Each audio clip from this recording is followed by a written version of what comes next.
sketchy business, pretty sketchy companies running the meatpacking company.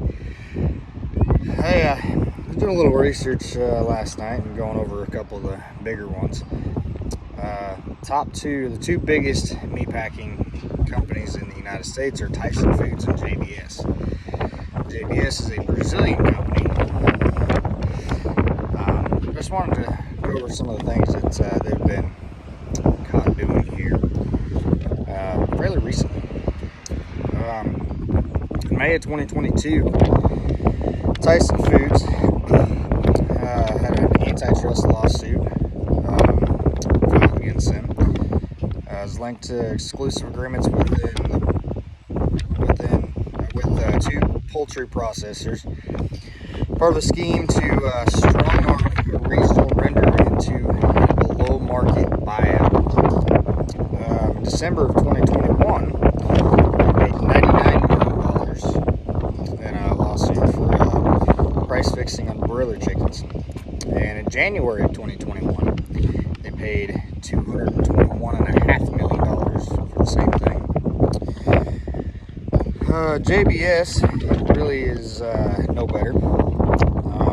In February of 2022, they paid $52.5 million for conspiring to limit the supply in the beef market. September of 2022, they paid over $57 million through this lawsuit so far, and for price fixing and the pork industry. On top of that, JBS is also, like I said, they're a Brazilian-owned company, and their two of their guys that are controlling and leading that company were both sentenced to 6 months in jail in Brazil for bribing Brazilian officials to allow them to do things that are obviously illegal. But like I said, they were found guilty and sentenced to 6 months in jail for that. These are the big. I mean, these are the two biggest packing companies in the United States. On top of that, the Big Four conspired in 2015. This is when it really gets bad. 2015 on. The Big Four conspired to reduce purchase and slaughter prices of beef around 2015 and closed down 12 plants between the four of them since 2015. 2015 is also when the U.S. Congress voted to repeal the actual cool labeling, which means that they actually had to label where that beef actually came from originally. They couldn't just package it in the United States and call it, American beef. So right now they can do that. They can ship in beef from anywhere in the world as long as it is processed in the United States. They can label it as a product of the United States. They said that was that bill that did not allow that was repealed in 2015 by Congress. There was a petition here a while back going around among the senators to try and bring the actual the actual cool labeling back, where they actually had to label it among if it was American raised, if it wasn't raised in America, they couldn't label it as American raised. They had to label where it actually came from.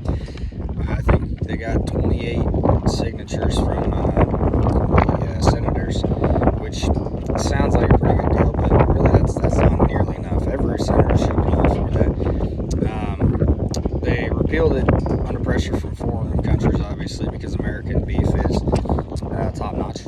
American beef is very good quality beef.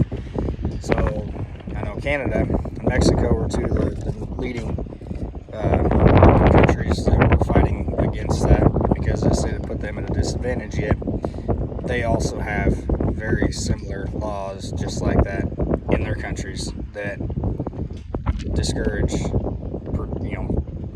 purchasing American beef, that encourage their own country.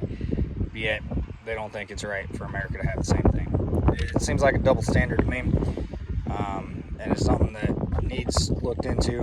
And I think you really need to get a hold of your congressman and talk to them. Say, hey, this isn't right. Whether you raise beef or not, even if you don't raise it, even if you're just buying beef at the store, you don't necessarily know where that beef is coming from now, because it can be labeled as product of the USA, and it's really not. Maybe coming from Brazil or Canada or Mexico or somewhere else, which is, some of them raise good quality, but for the most part, American beef is raised at a higher quality standard than the majority of the countries out there.